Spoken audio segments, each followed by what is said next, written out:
जो करते थे जैन धर्म के महागौरव की बात, चलो सुने हम संतों से उस महासंत की बात। आचार्य श्री के तप संयम करुणा को करके याद, साधु साध्वी संत सभी करते हैं गुणानुवाद।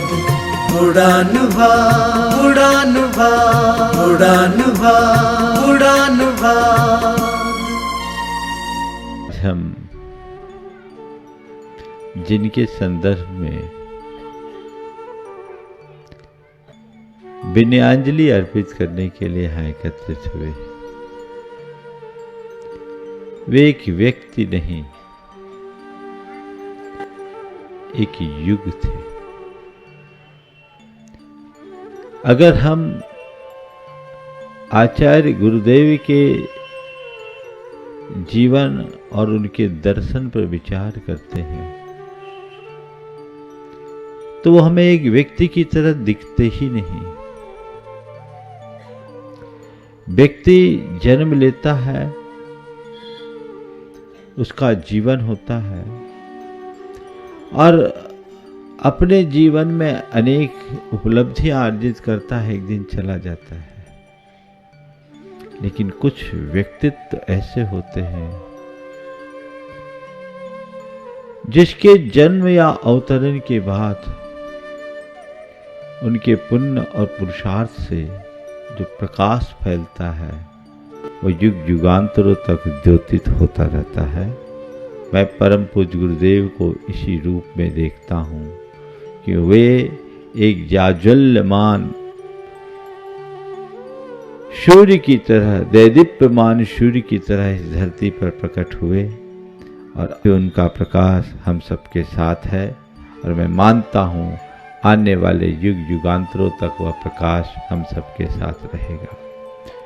ये बहुत दुर्लभ संयोग है, एक बहुत बड़े अंतराल के बाद हमें किसी ऐसे संत के दर्शन का सौभाग्य मिला, उनके प्रत्यक्ष सानिध्य पाने का सुअवसर मिला, उनकी शरण और कृपा पाने का सौभाग्य जगा। संत मात्र हम सबके लिए कल्याणकारी होते हैं, लेकिन कुछ संत ऐसे होते हैं जिनकी विलक्षणता पूरी सृष्टि का कायाकल्प कर देती है।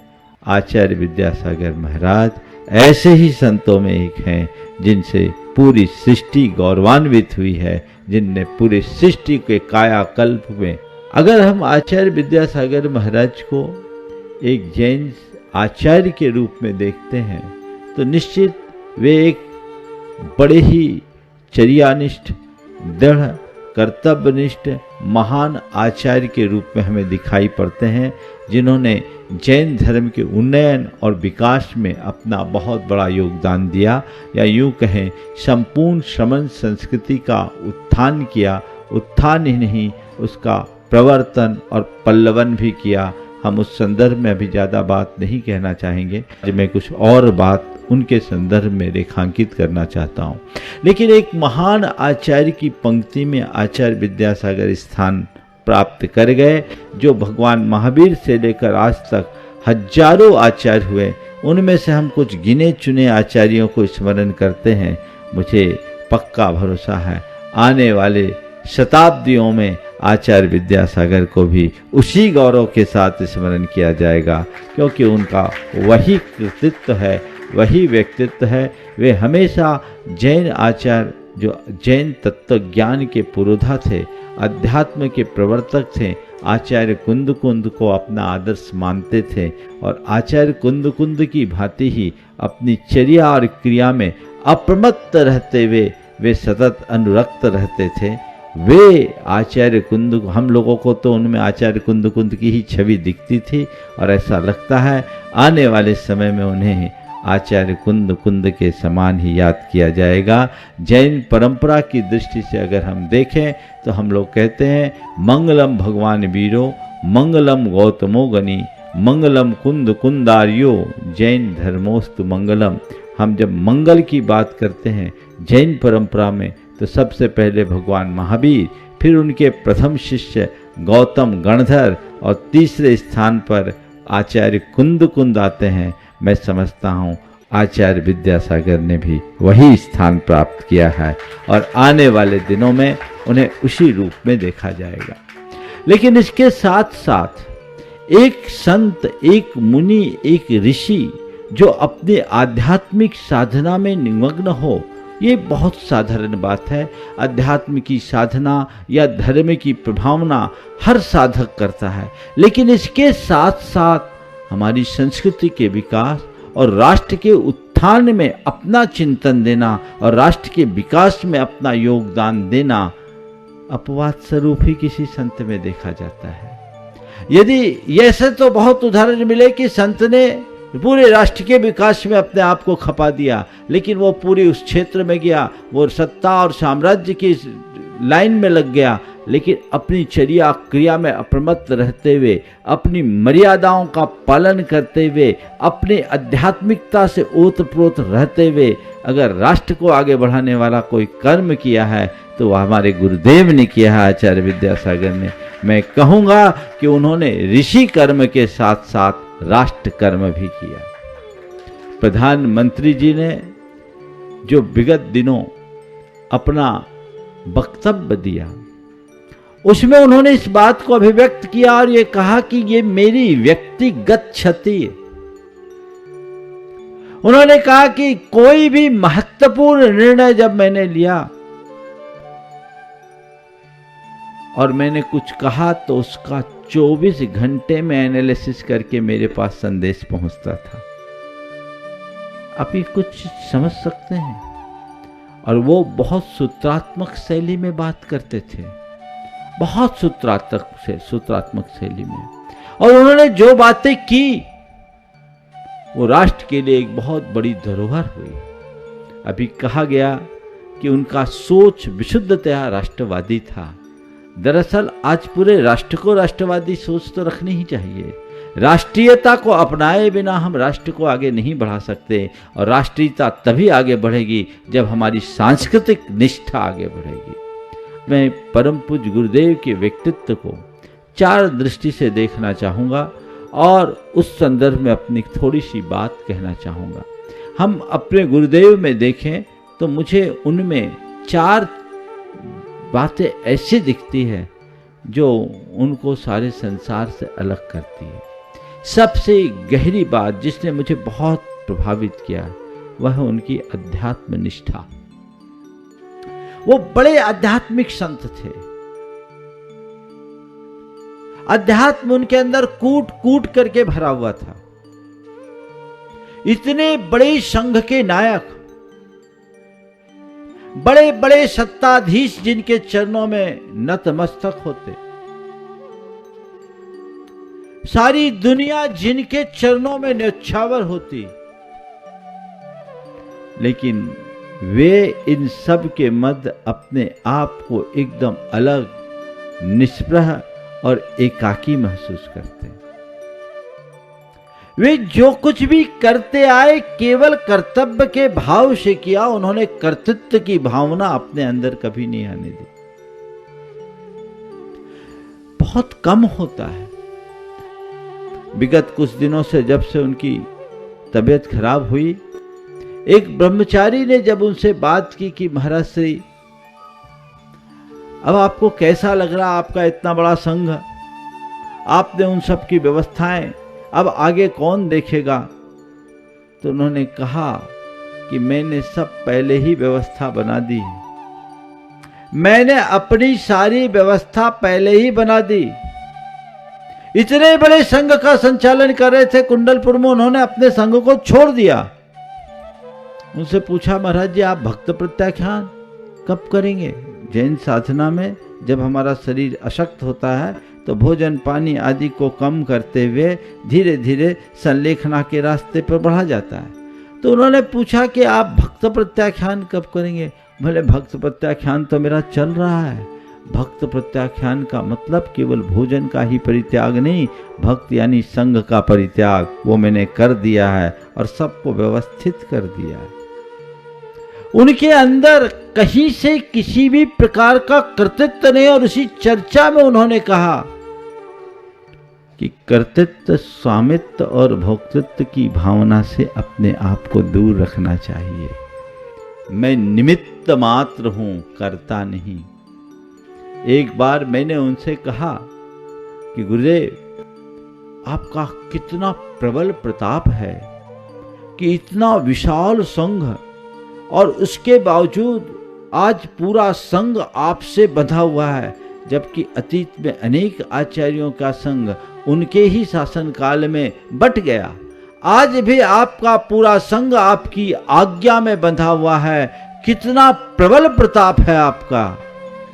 उन्होंने कहा, मैं कौन होता हूं बांधने वाला। ध्यान देना, एक अध्यात्मवेत्ता के हृदय की बात क्या होती है, अध्यात्मनिष्ठ साधक के उद्गार कैसे होते हैं। उन्होंने कहा, मैं कौन होता हूं बांधने वाला। जब तक तुम लोग आज्ञा मान रहे हो सो बंधे हो, जिस दिन छोड़ दोगे सब छूट जाओगे। मैं तो केवल निमित्त हूं, करता नहीं। सब काम करते हुए भी नहीं करना, यही आध्यात्मिकता है। कुर्वन् अपि न कुर्वते, जो करते हुए भी ना करे। आज के समय में थोड़ा करके ज्यादा बताने वाले लोग तो बहुत हैं, लेकिन बहुत कुछ करने के उपरांत भी अपने अंदर कर्तृत्व का भाव न आने देना वास्तविक आध्यात्मिक साधना है। मैंने उन्हें बहुत निकटता से देखा है। ऐसे अनेक प्रसंग हैं जो उनके जीवन में देखने को मिलते हैं कि उनकी आध्यात्मिकता कैसी होती है। वे बड़े निष्प्रहता और निरीहता के साथ अपना जीवन जिए, निर्भीकता के साथ उनने जीवन जिया। उनको कोई बाहर की बातें कभी प्रभावित नहीं होती थी, क्योंकि जिस मनुष्य की अध्यात्म निष्ठा, जिस साधक की अध्यात्म निष्ठा गहरी होती है, वो आत्म दृष्टि से संपन्न हो जाता है। वो बाहरी बातों से प्रभावित ही नहीं होता। जब कुंडलपुर में महामहोत्सव हुआ था सन 2001 में, तो कुछ अव्यवस्थाएं सी दिख रही थी, कुछ ऐसी सूचनाएं भी थी कि कुछ गड़बड़ होगा। बहुत बड़ा आयोजन, जहां आयोजन में 20 लाख लोगों को सम्मिलित होना था। मैं थोड़ा घबराया और मैंने गुरुदेव से कहा, गुरुदेव, इसके लिए कुछ करना पड़ेगा, कहीं कुछ अनर्थ ना हो जाए। उन्होंने सहज मुस्कान भरते हुए कहा, चिंता मत करो, सब अपने आप ठीक हो जाएगा। बड़े बाबा का आयोजन है, बड़े बाबा सब ठीक करेंगे, हम तो केवल निमित्त हैं। और सब कुछ ठीक हो गया, बहुत बेहतरीन तरीके से संपन्न हुआ। ये सोच हर किसी के अंदर नहीं हो सकती। अभी उन्होंने अपनी जो जीवन के अंतिम दौर को पूरा किया, उसमें भी कितनी निरीहता दिखती, कितनी निरीहता और निष्प्रहता के साथ उन्होंने काम किया। उनकी एक बड़ी खासियत थी, वे अपनी किसी भी योजना को पहले से प्रकाशित नहीं करते थे। किसी को बताकर उन्होंने कुछ नहीं किया।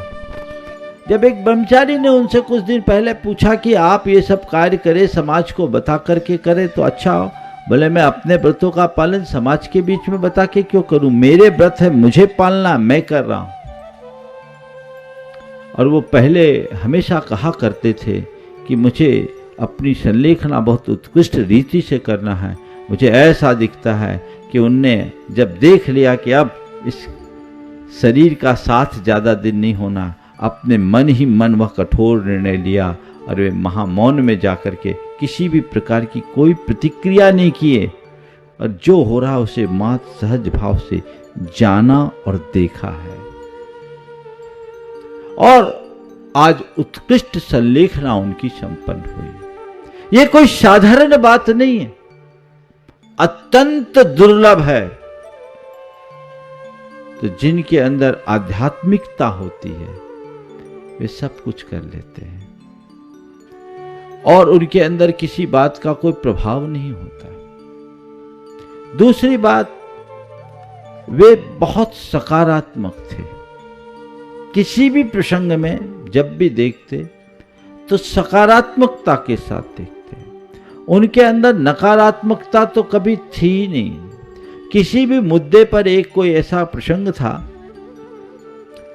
जब उन्होंने एक चिंतन दिया समाज को, वो चिंतन उनका नया चिंतन था जो हमारे परंपरावादी विद्वानों को पची नहीं, बहुत पुरानी बात है। लोगों ने प्रतिक्रियाएं दी। एक बार किसी ने पूछा कि महाराज आपको इस चिंतन से क्या मिला? उन्होंने कहा मेरी क्षमता बढ़ी। मेरी क्षमता बढ़ी मतलब लोगों ने आलोचना की और मैं उससे प्रभावित नहीं हुआ, ये मेरी क्षमता बढ़ी। इससे बड़ी बात क्या होगी? बाद में लोगों ने उन सब बातों को स्वीकार किया। ये बहुत पुरानी बात बोल रहा हूं मैं।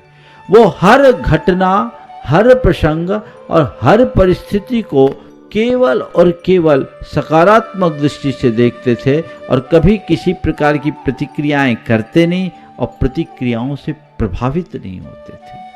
आज लोग छोटी छोटी बातों में प्रभावित होते हैं, छोटी छोटी बातों में प्रतिक्रियाएं देते हैं, लेकिन उनके साथ नहीं। मैंने कई बार देखा, बड़े बड़े आयोजन होते हैं, आयोजनों में एक बार स्टेज पर बैठे और 2.5 घंटे 3-3 घंटे तक कार्यक्रम चलता और कई बार संचालक गण जो होते हैं वो पूरा समय खराब कर देते, कार्यक्रम को विस्तार देते रहते और वो बिल्कुल एक मूर्ति की तरह बैठे सो बैठे ही रहते। एक बार ऐसा एक बड़ा आयोजन था और हम लोग बहुत सारे वरिष्ठ मुनिगण वहाँ बैठे थे, विराजमान थे।